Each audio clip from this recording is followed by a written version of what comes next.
won't give away the ending to our final story this week, except to say it is a happy one against all the odds. Here's Steve Hartman on the road.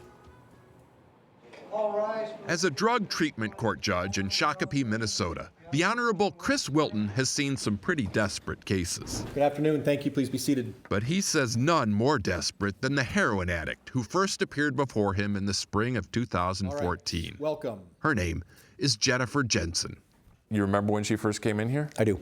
8 months pregnant and clearly using drugs. That's as bad as it gets. There's nobody worse than her. And yet, woeful as she was, a smile still comes to his face at the thought of her. Because today, 24-year-old Jennifer Jensen is clean, 33 months clean, with a healthy son by her side and a wretched past behind.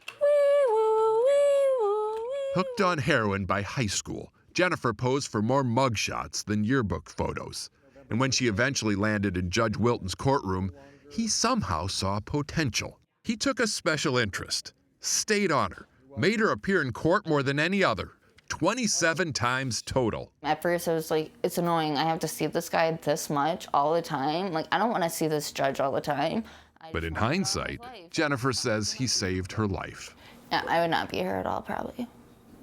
That's saying a lot. Mm-hmm. Jennifer's mom, Carrie Martin, says she can't thank that judge enough. Every time I see him, I'm like, you saved my daughter's life. And he's like, no, I was just the judge. I'm like, no, she looks at you like a father. And that's why, after her final appearance, Jennifer approached the bench with a very special plea. She walked up and asked me if I would perform her marriage. And I was there. There are no quick fixes to America's heroin epidemic. But if there is a lesson in this happy ending, it's that the solution is rooted in tough love and good judges who know when it's time to go heavier on the tough. You're on thin ice. And when it's time to go all in with the love. Steve Hartman on the road in Shakopee, Minnesota.